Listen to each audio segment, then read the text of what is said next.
आइए आज हम लोग डिस्कस कर रहे हैं प्रॉपर्टीज ऑफ चार्ज का। क्लियर हो गया?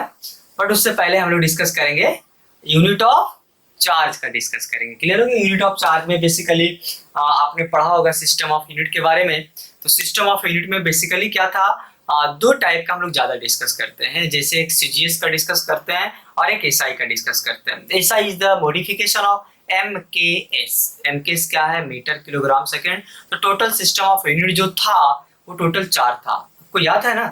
पूरा 11th में आपने पहला टॉपिक में यही स्टार्ट किया था, जिसमें 4 यूनिट था, जिसमें आपको सिस्टम ऑफ यूनिट है जैसे FPS foot pound second, MKS metre kilogram second, इसके बाद आया सीजीएस सेंटीग्राम और सेकेंड, और लास्ट आया था SI international system of unit and this is the modification of MKS. But हम पूरे होल चैप्टर में या पूरे होल आपका 12th में हम लोग डिस्कस करते हैं, चाहे 11th हो चाहे 12th हो, सीजीएस की हम बात करते हैं और एसआई की बात करते हैं। क्लियर हो गया? तो हम सबसे पहले क्या सीखेंगे? यूनिट ऑफ चार्ज में एसआई की बात करेंगे। तो एसआई क्या होता है? क्लियर हो गया? क्या लिखेंगे? Unit of charge. Unit of charge. Unit of charge क्या होता है? क्लियर है? तो यूनिट ऑफ चार्ज में हम पहले सीखेंगे एसआई यूनिट ऑफ चार्ज। ऐसा यूनिट ऑफ चार्ज, ऐसा यूनिट ऑफ चार्ज सिंपल है, कूलम होता है, जिसको कैपिटल सी से डिनोट करेंगे। ध्यान रखेंगे capital C not small C. ऐसा यूनिट ऑफ चार्ज क्या होता है? कूलम होता है। क्लियर है? सीजीएस की अगर हम बात करें, coulomb scientist CGS unit of charge अगर हम बात करें तो इसको बोला जाता है stat coulomb. Stat coulomb. Clear हो गया? या हम बोल सकते हैं ESU, इसको बोलते हैं electrostatic unit of charge.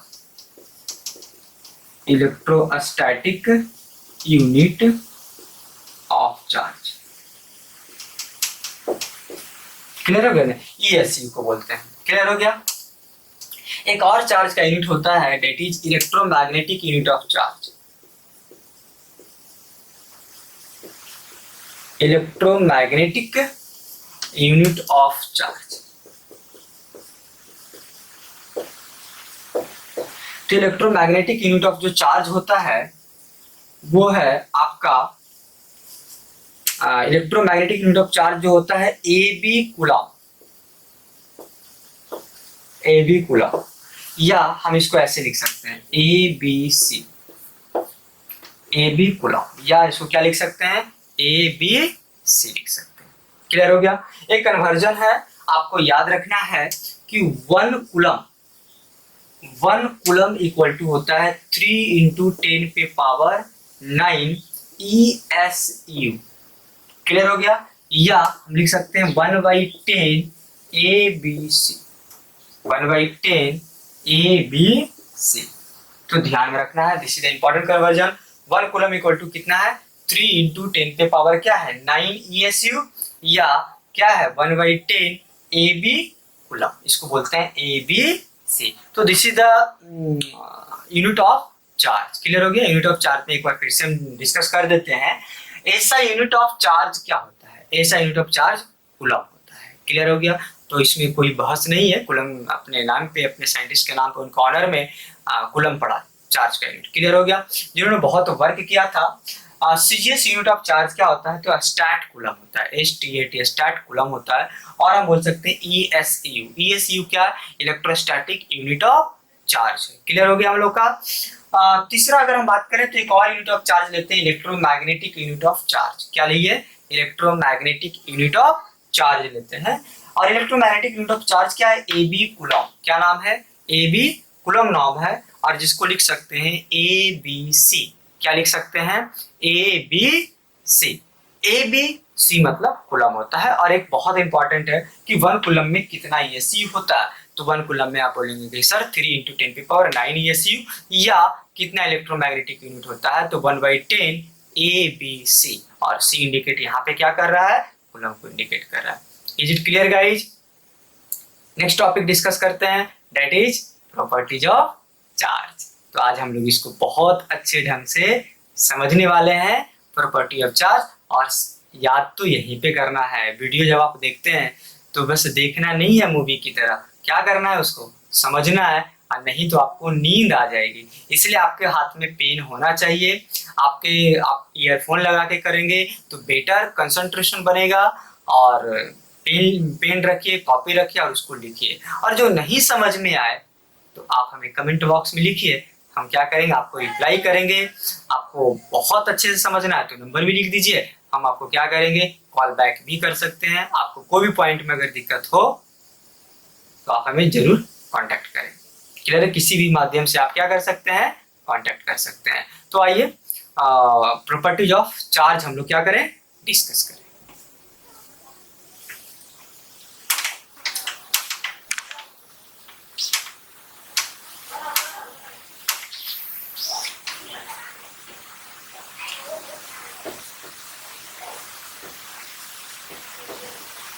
Properties of charge,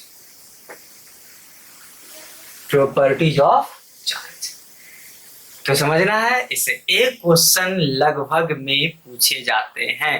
पिछले साल भी आपका बिहार बोर्ड में क्वेश्चन आए थे इससे, प्रॉपर्टी ऑफ चार्ज। लगभग में कहीं ना कहीं किसी ना किसी फॉर्म में इसको यूज कर लिया जाता है। तो समझते हैं सबसे फर्स्ट प्रॉपर्टी, हम पहले कुछ लिख लेते हैं और उसके बाद फिर आपसे डिस्कस करेंगे। क्लियर हो गया? अगर हम फर्स्ट प्रॉपर्टी की बात करें तो हम बहुत सिंपल है, it is a scalar quantity. बोलेंगे सर ये तो सिंपल है, ये तो हम भी जान रहे हैं, कोई बात नहीं है, लेकिन पढ़ना तो जरूरी है ना। It is a scalar quantity, it means क्या लिख सकते हैं इसमें, अगर और लिखो मतलब चार्ज कैन एडेड और सब्ट्रैक्टेड एल्जेब्रिकली। क्लियर हो गया? तो सिंपल हम लिखते हैं, वो नहीं लिखते, आप उतना समझते हैं। क्लियर हो गया? अगर और बात करें, like charge repel and unlike charge attract। मतलब अगर प्लस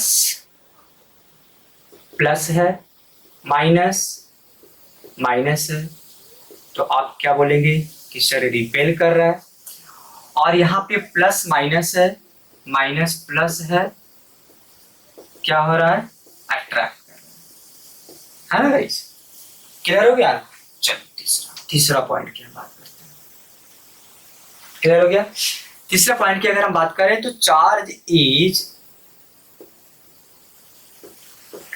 ट्रांसफेरेबल, मतलब charge can be transfer from one body to another body. Clear हो गया? चलो नेक्स्ट पॉइंट की हम बात करते हैं। क्लियर हो गया? चार्ज ट्रांसफरेबल है but charge is conserve. Charge क्या है, कंजर्व। क्लियर है? चलो नेक्स्ट अगर हम बात करें चार्ज क्या है, कंजर्व। अगर इसमें बात करेंगे तो चार्ज ना तो क्रिएट होता है और नहीं डिस्ट्रॉय होता है, न्यू चार्ज का कोई फॉर्मेशन नहीं होता है। क्लियर हो गया?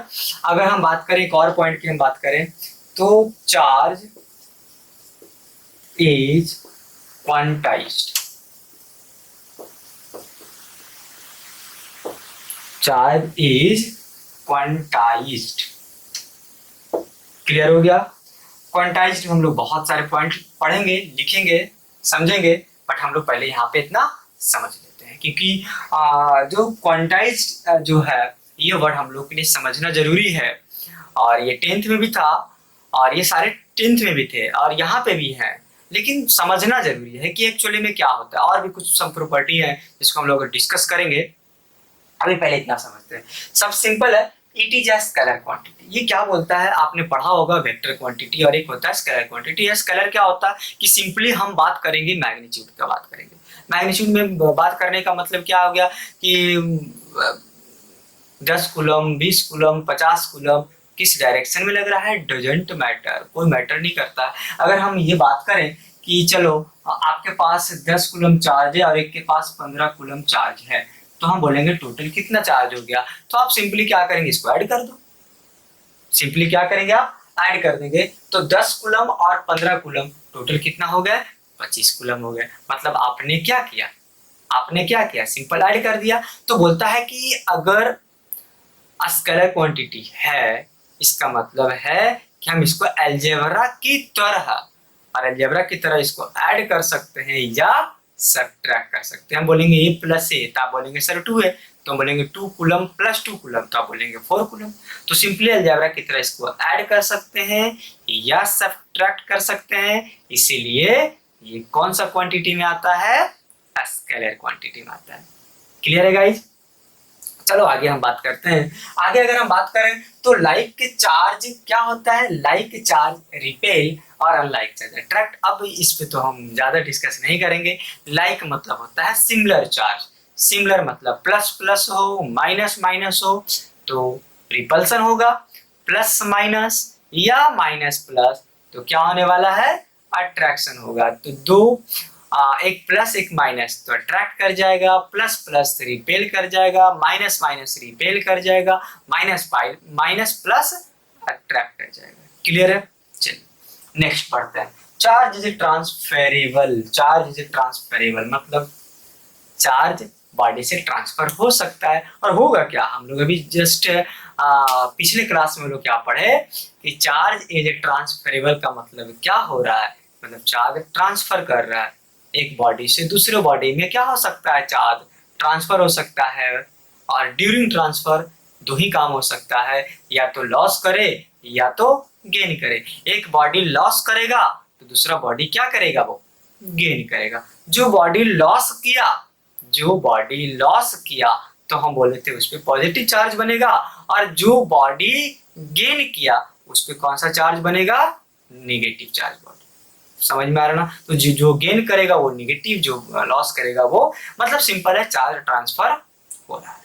अच्छा, चार्ज ट्रांसफर हो रहा है, क्या प्रोटॉन ट्रांसफर होते हैं? तो ध्यान में रखना है, प्रोटॉन कभी ट्रांसफर नहीं होता है। प्रोटॉन हमेशा क्या होता है, फिक्स होता है न्यूक्लियस में। प्रोटॉन्स और न्यूट्रॉन्स जो भी खेल खेलता है, जो भी ट्रांसफर होने वाला है, दैट इज इलेक्ट्रॉन्स या तो घटता है या तो बढ़ता है।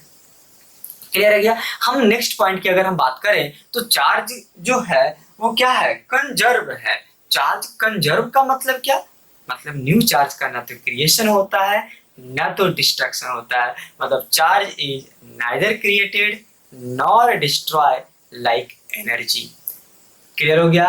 कंजर्वेशन ऑफ मोमेंटम मतलब होता है कि चार्ज ना क्रिएट हो रहा है ना चार्ज डिस्ट्रॉय हो रहा है। मतलब समझ में आ रहा ना, चार्ज का ना तो क्रिएशन होता है और चार्ज का ना तो डिस्ट्रक्शन होता है। तो क्या होता है, आप बोलेंगे सर क्या होता है, तो सिंपली ट्रांसफर हो रहा है from one body to another.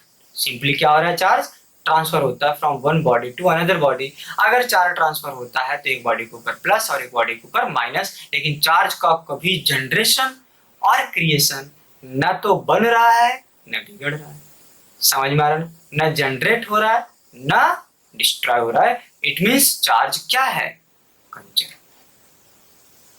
Clear है ना? चलिए आगे जो पॉइंट हम लोग डिस्कस करने वाले हैं, that is a very important point है, चार्ज इज क्वांटाइज्ड। चलिए हम आपको इसको ब्रीफली हम आपको समझाते हैं और फिर उसके बाद हम इसमें पॉइंट लिख देंगे। चार्ज क्वांटाइज्ड क्या है? क्वांटाइज्ड मतलब मान लीजिए आपके पास 10 रुपया का, एक एक रुपया का 10 सिक्का है, और अगर हम आपसे पूछ दिए कि आप हमको बताइए, आप हमको लाइए 5.5 रुपया, तो 5.5 रुपया क्या आप दे पाएंगे? नहीं दे पाएंगे। क्यों नहीं दे पाएंगे? क्योंकि आपके पास एक एक रुपया का 10 सिक्का है। तो जाहिर सी बात है आप हमें 5.5 रुपया नहीं दे पाएंगे। इसका मतलब क्या हुआ कि आपको एक एक रुपया का 10 सिक्का फिक्स था या नहीं था? क्लियर हो गया ना? अगर उस रुपया को हम इलेक्ट्रॉन्स मान लें और 10 को n मान लें तो क्या बन गया, n इंटू ही आपके पास फिक्स था या नहीं? क्लियर हो रहा है कि नहीं? एक एक रुपया को अगर हम लोग इलेक्ट्रॉन्स मान लें तो आपके पास एक्चुअली में 10 इलेक्ट्रॉन्स था, तो आप इलेक्ट्रॉन को आधा नहीं दे सकते हो। समझ में आना? मतलब आप इलेक्ट्रॉन्स को कैसे ट्रांसफर कर रहे हैं, n इंटू ई में ट्रांसफर कर रहे हैं। क्लियर हो गया? उसका इलेक्ट्रॉनिक चार्ज हम बोल रहे हैं n इंटू ई में ट्रांसफर करना चाह रहे हैं आप इलेक्ट्रॉन्स को। क्लियर हो गया? आप इलेक्ट्रॉन्स को कभी भी फ्रैक्शन में ट्रांसफर नहीं कर रहे हो, डेसिमल में ट्रांसफर नहीं कर रहे हो, वही तो हम समझाना चाह रहे हैं। इसका मतलब ही क्या है? इसका मतलब ही तो है चार्ज क्वांटाइज्ड है। मतलब समझ में आ गया क्वांटाइज्ड क्या होता है? क्वांटाइज्ड का मतलब है कि charge never transfer in fraction या never exist in fraction.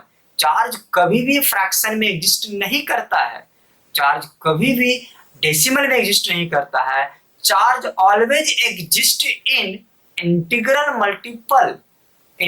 Multiple of electrons में एग्जिस्ट करता है। एन ई ही ट्रांसफर हो सकता है, चार्ज कभी फ्रैक्शन में और डेसिमल में ट्रांसफर नहीं होता है। सो हम लोग लिखते हैं इसका फर्स्ट पॉइंट अगर हम बात करें आ रहा है तो चार्ज क्वांटाइज का पहला पॉइंट हम बात करेंगे, है ना? बोले आपके लिए बहुत इंपॉर्टेंट है ना? अगर हम पॉइंट की अगर हम बात करेंगे तो देखो चार्ज इज क्वांटाइज्ड, इसी का है ना, तो इसका सब पॉइंट हम लोग डिस्कस करेंगे। सब पॉइंट का मतलब इसका पहला पॉइंट डिस्कस करते हैं।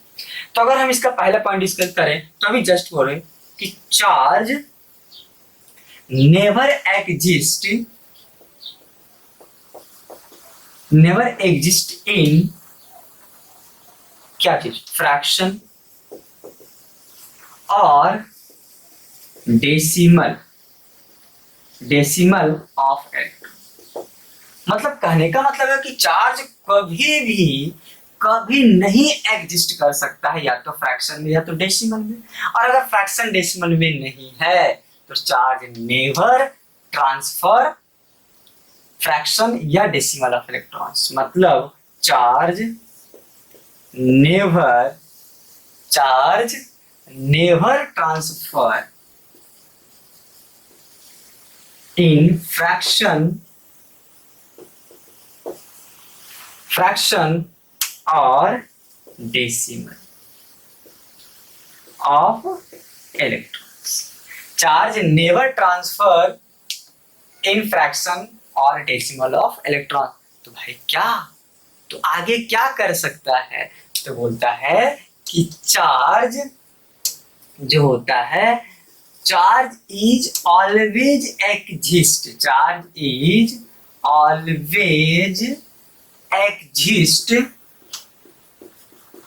Integral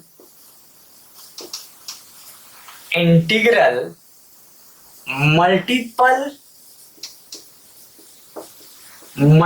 of electrons. समझ में आ रहा है ना? मल्टीपल ऑफ इलेक्ट्रॉन्स मतलब एक और पॉइंट हम लिखे यहाँ पे कि चार्ज इज ऑलवेज ट्रांसफर इन, ऐसे लिख दो, charge is always transfer in integral multiple of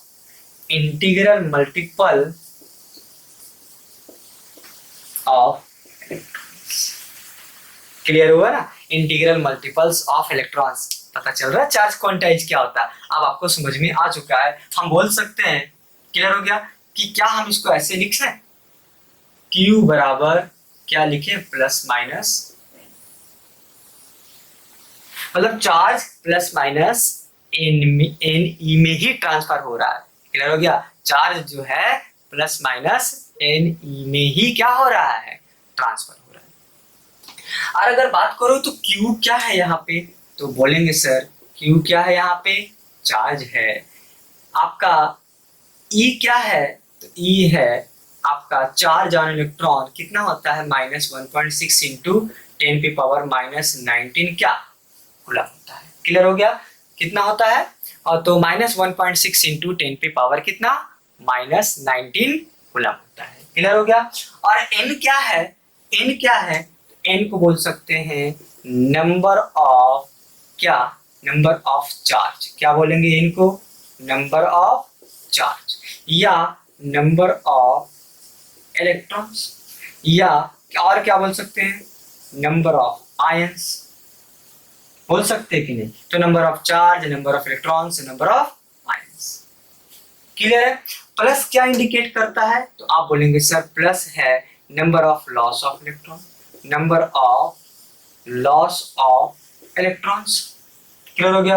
और माइनस क्या इंडिकेट करता है, माइनस क्या इंडिकेट करता है, तो number of gain of electrons. Clear है ना। तो आप इसको कॉपी कीजिए, हम पूरा समझेंगे अच्छे ढंग से।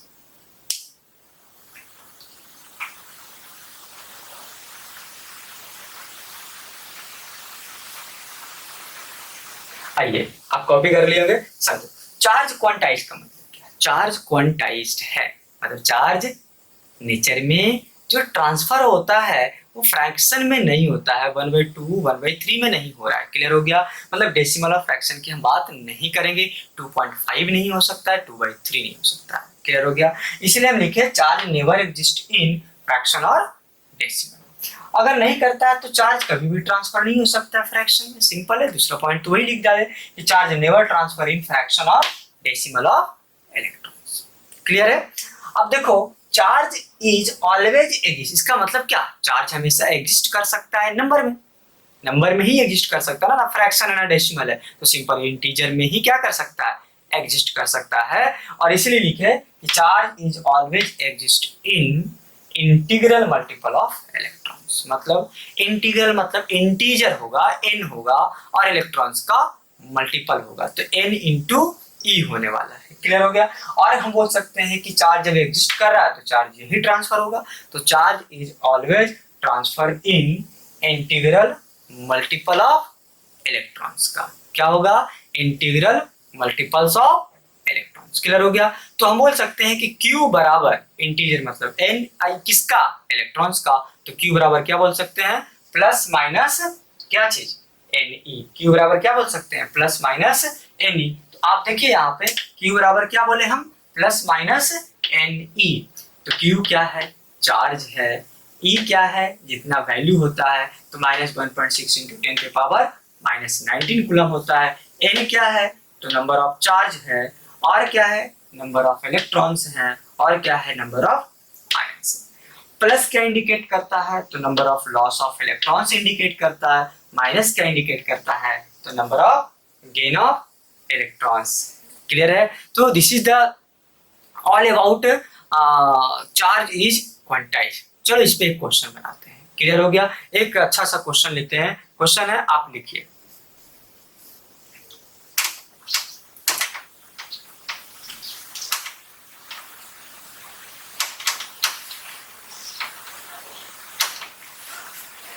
एक क्वेश्चन लिखो इस पे। क्लियर हो गया। क्वेश्चन है, what is the total number of, what is the total number of electrons, total number of electrons in 1 coulomb of, 1 coulomb of charge. क्या बोला है, what is the total number of electron in 1 coulomb of charge. तो एक coulomb में total कितने electrons होते हैं, एक कूलम में टोटल कितने इलेक्ट्रॉन्स होते हैं, इसी को क्या करेंगे हम लोग, निकालना चाहते हैं। तो कैसे निकालेंगे, समझिए, आप इसको समझिए कैसे निकालना है। तो चलो, एक कूलम का मतलब Q बराबर दिया हुआ है 1 कूलम। देखो कैसे बनाते हैं। क्लियर हो गया। और E तो हमेशा गिवन होता है। क्लियर हो गया। कितना, 1.6 इंटू 10 की पावर कितना, -19 कूलम, माइनस में ले लें। टोटल नंबर ऑफ इलेक्ट्रॉन्स बोला है, तो निकालना क्या है, n निकालना है। क्लियर है। अब देखो फार्मूला पुट कर दो, तो Q बराबर क्या होता है, प्लस माइनस N। हम मैग्नीट्यूड की बात कर लें तो Q बराबर N, मैग्नीट्यूड की बात करें, Q हो गया 1 कूलम, N निकालना है, E पे कितना होता है 1.6 इंटू 10 की पावर माइनस है, हम उसको मैग्नीट्यूड में ले लिए, माइनस नहीं लिए, तो N क्या हो जाएगा, तो N बराबर हो जाएगा 1/1.6 इंटू 10 की पावर 19 हो गया। अगर आप इसको सॉल्व करो तो इस पॉइंट को ऊपर लेके चले जाओ, तो 10/16 इंटू 10 की पावर 19, सॉरी -19 है, -19। तो n बराबर क्या है, 1.6 इंटू 10 की पावर -19, और 10/1 पॉइंट को हटा के ऊपर लेके चले गए। अगर हम इसको और अगर हम बात करें तो 10 की पावर 19 आप 16 कर सकते हैं। थोड़ा और अगर इसको सॉल्व कर लो तो अगर इसको आप सॉल्व करेंगे, इसको लिख सकते हैं 100 इंटू 10 पे पावर 19 बाई 16। कर सकते हैं कि नहीं कर सकते? और अब देखो, अगर आप इसको आंसर लिख लो तो आंसर कितना आ जाएगा इसका बताओ। इसका आंसर आएगा 6.25 इंटू 10 पे पावर 18 इलेक्ट्रॉन्स। हम आपसे क्वेश्चन पूछेंगे कि what is the total number of electrons, what is the total number of electrons in 1 coulomb of charge. तो 1 कूलम ऑफ चार्ज में टोटल नंबर ऑफ इलेक्ट्रॉन्स कितना आएगा, कितना आएगा? तो 6.25 इंटू 10 पे पावर 18 क्या इलेक्ट्रॉन्स। कैसे निकाले, कैसे निकाले ये समझना जरूरी है। तो Q कितना है, 1 कूलम चार्ज है। E कितना है, तो E तो आपको पता ही है ना, -1.6 इंटू 10 पे पावर कितना, -19 कूलम होता है। और N निकालना है तो Q बराबर फॉर्मूला होता है Ne। तो Q की जगह पे 1 पुट करेंगे, Ne तो N हो गया। अब इसको सॉल्व, अब ये सॉल्यूशन है भाई, इसमें कोई बड़ा इशू नहीं है, आप इसको सॉल्यूशन कीजिए। और ये जब इसको आप सॉल्यूशन करेंगे तो आंसर कितना आएगा, तो 6.25 इंटू 10 पे पावर कितना आएगा, 18 इलेक्ट्रॉन्स आएगा। तो आपको याद कर लेंगे। हम आपको एक सजेशन देते हैं, आपको इस रिजल्ट को मेमोराइज कर लीजिए, याद कर लीजिए कितना होता है। तो 1 coulomb of electrons, 1 coulomb of charge में कितने इलेक्ट्रॉन्स होते हैं, तो आपका बहुत जल्द आंसर आना चाहिए 1.6 इंटू 10 पे power sorry 1 coulomb of electrons में कितने होते हैं, 6.25 इंटू 10 पे पावर 18 इलेक्ट्रॉन्स। कितना होगा, 6.25 इंटू 10 पे पावर 18 इलेक्ट्रॉन्स होगा। क्लियर हो गया। और अगर हम पूछ दिया अगर आप सब क्वेश्चन कि what is the total number of electrons in 10 coulomb of charge, 10 coulomb of charge. Clear हो गया। तो दूसरा क्वेश्चन अगर हम लोग इसको बनाए, आप इसको कॉपी कर लीजिए।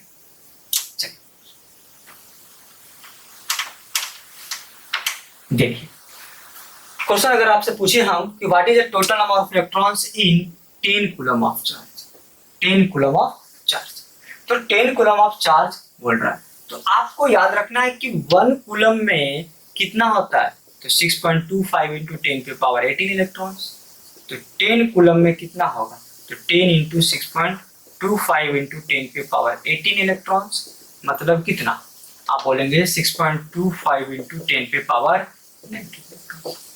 अब आपको समझ में आया हम क्यों बोले थे, उसको याद करने के लिए। अगर हम आपसे पूछ दें, चलिए आपको बताना है 5 कूलम में कितना होगा, क्वेश्चन समझ में आया ना, इसको आप कॉपी कर लेंगे। 5 कूलम की हम बात किए, तो बताओ कि 1 कूलम में कितना होता है, तो 6.25 इंटू 10 पे पावर 18 इलेक्ट्रॉन्स होता है। तो हम आपसे बोले 5 कूलम में कितना होगा, तो 6.25 इंटू 10 पे पावर 18 इंटू कितना करेंगे, 5 कर देंगे। तो 5 करेंगे तो कितना हो जाएगा, आप मल्टीप्लाई करो तो 5 हो गया, आपको 25 25 5 10 2 12 और 6 25 30 और 31 इंटू 10 पे पावर। क्लियर हो गया ना। इसलिए आप उस रिजल्ट को क्या करेंगे, मेमोराइज करेंगे। तो this is the quantization of charge, जिससे अक्सर इस पे क्वेश्चन पूछे जाते हैं। क्लियर है गाइस। सो हम लोग कौन कौन सा प्रॉपर्टी की बातें की है, स्केलर क्वांटिटी होता है, इसके बाद like charge repel, unlike charge attract, और क्या होता है आप आगे बताओ, ट्रांसफेरेबल होता है, कंजर्व होता है, चार्ज क्वांटाइज होता है, सम कुछ और कुछ प्रॉपर्टी उसको याद रखेंगे। तो सो नेक्स्ट प्रॉपर्टी हम लोग क्या करते हैं यहाँ पे डिस्कस करते हैं। आइए नेक्स्ट प्रॉपर्टी हम लोग डिस्कस करते हैं यहाँ पे, देखिए ध्यान से है ना। लिखना है charge does not depend on reference point, charge does not depend on reference frame. Charge कभी भी रेफरेंस फ्रेम पे डिपेंड नहीं करता है। नेक्स्ट और करें कि charge does not change with the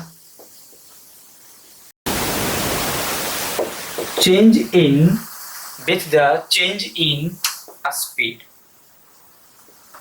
clear हो गया। Charge does not change with the change in speed. जैसे क्लियर हो गया, Q never change, Q never change with the, या ऐसे बोल सकते हैं, इसको हम समझाएंगे आपको बहुत अच्छे ढंग से।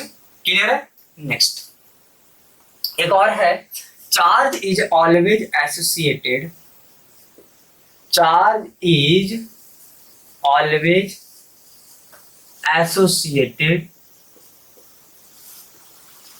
With mass.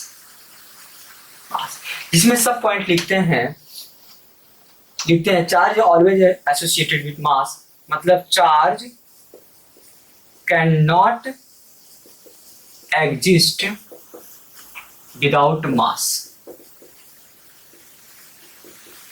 Without mass. Clear है? दूसरा पॉइंट की अगर हम बात करें तो charge mass can exist without charge. Clear हो गया? तो ये तीन प्रॉपर्टी को हम लोग क्या करेंगे यहाँ पे डिस्कस करते हैं। चलिए डिस्कस करते हैं। क्या बोला कि charge does not depend on reference frame. Reference frame का मतलब क्या है? मान लीजिए कि हम अभी यहाँ पे अभी रेस्ट स्थिति में, रेस्ट में है। क्लियर हो गया? और यही थोड़ा आ गया, मान लीजिए मोशन में आ गया, तो जाहिर सी बात है फ्रेम चेंज कर गया। पहले रेस्ट कंडीशन में था और अभी कौन सा है? दो फ्रेम होता है, एक इनर्शियल फ्रेम और एक क्या होता है? नॉन इनर्शियल फ्रेम होता है। तो चार्ज को कहीं पे भी या तो स्पीड में लेके जा रहे हैं, दूसरे फ्रेम में निकाल रहे हैं, हम यहाँ पे नहीं कहीं और निकालना चाह रहे हैं। मान लो कि अभी हम यहाँ पे हैं, ठीक है, रेस्ट कंडीशन में, और मान लीजिए हम ट्रेन में चले गए, वहां पे चार्ज लेके चले गए, तो क्या चार्ज का वैल्यू चेंज होगा? नहीं चेंज होगा। क्या है? चार्ज कभी भी फ्रेम ऑफ रेफरेंस पे नहीं डिपेंड करता है। आप किसी भी फ्रेम से निकाल लीजिए, चाहे वो नॉन इनर्शियल फ्रेम हो और चाहे वो इनर्शियल फ्रेम हो, या तो मोशन में हो या तो रेस्ट में फ्रेम हो, उस पर डिपेंड नहीं करता। आप जमीन पर निकाल रहे हैं, आप अर्थ पर से निकल रहे हैं या आप ट्रेन में निकाल रहे हैं, चार्ज का कोई मतलब नहीं बनता है। मतलब सिंपल है, charge never depend on inertial और नॉन इनर्शियल। क्लियर हो गया? तो याद रख लेंगे। और एक मेंस में ये क्वेश्चन आ चुका है। क्लियर हो गया? बहुत सिंपल था कि चार्ज जो है अर्थ पे निकालना था, एक्सेलरेशन ड्यू टू ग्रेविटी का कुछ कंसेप्ट था, और मून पे निकालना था। क्लियर हो गया हम लोग का? तो आपको पता है मास इंटू एक्सेलरेशन वगैरह की इंटू यू होता है। तो क्वेश्चन था क्या वो चेंज करेगा? तो आपको सिंपल आंसर लिखना था, वो चेंज करने वाला नहीं है। तो इस पे एक क्वेश्चन ऑलरेडी आ चुका है मेंस में, आप देखिएगा आपको मिल जाएगा। क्लियर हो गया? आई थिंक 2016 में नहीं आया, 2013, 14, 15, 16 के आसपास में देखिएगा एक क्वेश्चन आया है। क्लियर हो गया हम लोग का? आई थिंक 2016 नहीं है, 2015 या 14 में है। क्लियर है? तो आपको ध्यान में रखना है, ये क्वेश्चन आपको ऑलरेडी आ चुका है मेंस में कि charge does not depend on the frame of reference या रेफरेंस फ्रेम। तो आप किसी भी फ्रेम में निकालिए, आप चंद्रमा पे चले गए वहां पे निकालिए, आप मार्स पे चले गए वहां पे निकालिए, आप अर्थ पे है वहां पे निकालिए, कोई फर्क नहीं पड़ता है। क्लियर हो गया हम लोग का? एक और है, charge does not change with the change in speed. अब मान लो चार्ज अभी रेस्ट में, हम उसको स्पीड में लेके चले गए, क्या चार्ज का वैल्यू चेंज करेगा? तो आप बोलेंगे सर चार्ज का वैल्यू कभी चेंज नहीं करेगा, चार्ज का वैल्यू कभी चेंज नहीं करेगा। समझ में आ रहा ना? चार्ज का वैल्यू स्पीड के साथ चेंज नहीं करता है, लेकिन वन मोर इंपॉर्टेंट पॉइंट यहाँ पे है, मास का वैल्यू स्पीड के साथ चेंज कर जाता है। तो ये आपके लिए बहुत इंपॉर्टेंट पॉइंट है कि मास का वैल्यू स्पीड के साथ क्या होता है? चेंज कर जाता है, जबकि चार्ज का वैल्यू स्पीड के साथ चेंज नहीं करता है। चार्ज का वैल्यू स्पीड के साथ चेंज नहीं करता है, जबकि मास का वैल्यू स्पीड के साथ चेंज कर जाता है। क्या होता है? इंक्रीज कर जाता है। क्या होता है? इंक्रीज कर जाता है। मतलब चार्ज का जो वैल्यू है स्पीड के साथ बढ़ता है तो मास भी बढ़ना शुरू हो जाता है। क्लियर है हम लोग का? लेकिन चार्ज में कोई लेना देना नहीं। क्लियर है? आगे आइए एक और डिस्कस करते हैं। Charge is always associated with mass. Charge जो है हमेशा मास के साथ रहता है। क्या लिखा है पॉइंट समझना कि charge can not exist without mass. अगर मास नहीं है तो चार्ज नहीं होगा, अगर मास नहीं है तो चार्ज नहीं होगा, लेकिन चार्ज नहीं है फिर भी मास होगा। मतलब समझो, mass can not exist without charge. Mass कभी भी, mass can exist, mass exist कर रहा है बिना चार्ज का, लेकिन लेकिन चार्ज मास के बिना नहीं रह सकता। तो ऐसे याद रखें, चार्ज मास के बिना नहीं रह सकता है, बट मास चार्ज के बिना रह सकता है। चलो एग्जांपल से समझते हैं। क्लियर हो गया? मान लो अभी हम इलेक्ट्रॉन्स का लिखें, क्या इलेक्ट्रॉन्स का चार्ज होता है? तो बोलेंगे सर निगेटिव होता है। क्या मास होता है? मास होता है। हम यहाँ पे लिखते हैं। क्लियर हो गया? 2-3 पार्टिकल लिखते हैं ऐसे करके, इलेक्ट्रॉन्स है, प्रोटॉन्स है, न्यूट्रॉन्स है, एक फोटॉन होता है। क्लियर हो गया? यहाँ पे लिखते हैं मास होगा, सही है। प्रोटॉन का भी होता है, न्यूट्रॉन का भी होता है, लेकिन फोटॉन का मास नहीं होता है। फोटॉन का मास कितना होता है? 0 होता है। क्लियर हो गया? चलो इस पे एक चार्ज लिख देते हैं। यहाँ पे क्या होता है? Negative charge. सही है। कौन सा चार्ज है? पॉजिटिव चार्ज है। क्या इसका चार्ज होता है? नहीं होता है। क्या फोटोन का चार्ज होता है? हम 0 लिख देते हैं, नहीं होता। आप देखो, ध्यान से देखो, ध्यान से समझना। मास जो है इलेक्ट्रॉन्स में ही, प्रोटॉन्स भी है, न्यूट्रॉन्स भी है। मास यहाँ पे 0 है। क्या बोला? मास can exist without charge. Clear हो गया? Charge can not exist without, जहां मास नहीं है वहां पे चार्ज भी नहीं है। देख लो, यहाँ पे मास नहीं है फोटोन का, इसलिए चार्ज भी फोटोन का नहीं है। याद रखेंगे, यहाँ पे फोटोन का मास नहीं है। Photon, what is photon? Photon is क्या बोल सकते हैं, लाइट का एक पार्टिकल होता है। लाइट जो होता है, रेडिएशन का जो पार्टिकल होता है, क्या? फोटोन। फोटोन क्या है? पार्टिकल है किसका? लाइट का। Light is made up of photon. Clear हो गया? तो फोटोन का चार्ज 0, मास 0, तो चार्ज भी 0 हो गया। चलो आगे चार्ज आते हैं इसका इलेक्ट्रॉन का, क्योंकि मास है चार्ज होगा। Charge can exist without mass, charge can not exist without mass. Clear हो गया? तो देखो चार्ज का, इलेक्ट्रॉन का निगेटिव चार्ज सही है, प्रोटॉन का बताओ। यहाँ पे चार्ज कितना है? न्यूट्रॉन का 0, बट फिर भी इसका मास है या नहीं? फिर भी इसका मास है। ये तो कंडीशन ही अलग हो गया, फिर भी इसका मास है, मतलब मास can exist without charge.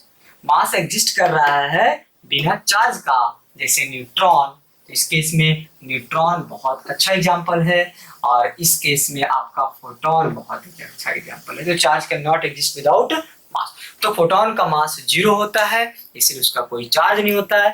Neutron का चार्ज 0 होता है, फिर भी उसमें मास होता है। तो ये दोनों पॉइंट हमको क्लियर करता है कि charge can not exist without mass. Charge कभी भी एग्जिस्ट नहीं करता है, क्या चीज? मास के बिना। क्लियर हो गया? But mass can exist without charge. Mass exist कर रहा है, चार्ज के बिना एग्जिस्ट कर सकता है। तो मास can exist without charge, and this is a good example of photon. Already समझे, न्यूट्रॉन का चार्ज नहीं होता, फिर भी मास है, लेकिन फोटोन का मास नहीं, इसलिए उसमें चार्ज नहीं। Is it clear guys? तो हम लोग यहाँ पे आज डिस्कस किए प्रॉपर्टी ऑफ चार्ज में। प्रॉपर्टी ऑफ चार्ज में डिस्कस किया स्केलर क्वांटिटी होता है, like charge repeller, like charge attract, और क्या डिस्कस किए हम लोग? ट्रांसफरेबल है, कंजर्व है, क्वांटाइजेशन ऑफ चार्ज सीखे हम लोग, चार्ज क्वांटाइज सीखे, या उसको बोल सकते हैं क्वांटाइजेशन ऑफ चार्ज। और हम 3 पॉइंट अभी यहाँ पे 3 और डिस्कस किए हम लोग। पहला, चार्ज कभी भी रेफरेंस फ्रेम पे डिपेंड नहीं करता है। आप कहीं पे भी कैलकुलेट कीजिए, चाहे अर्थ पे कैलकुलेट कीजिए, मून पे कैलकुलेट कीजिए, मार्स पे कैलकुलेट कीजिए, वो कभी डिपेंड नहीं करता है। या तो स्पीड के साथ कैलकुलेट कीजिए, या स्पीड के साथ नहीं कैलकुलेट कीजिए। आप यहाँ पे हैं, आप हवाई जहाज से देख रहे हो, कोई मतलब नहीं बनता है। चार्ज स्पीड के साथ चेंज नहीं होता है, कभी भी चेंज होने वाला नहीं है। लेकिन आपका मास जो होता है वो स्पीड के साथ चेंज कर जाता है। स्पीड बढ़ता है तो मास का वैल्यू भी क्या हो जाता है?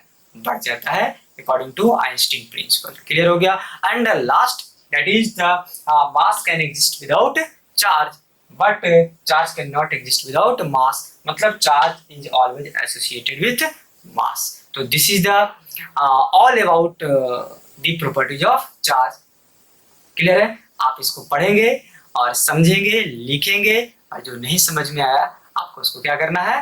कमेंट करना है। So thank you guys.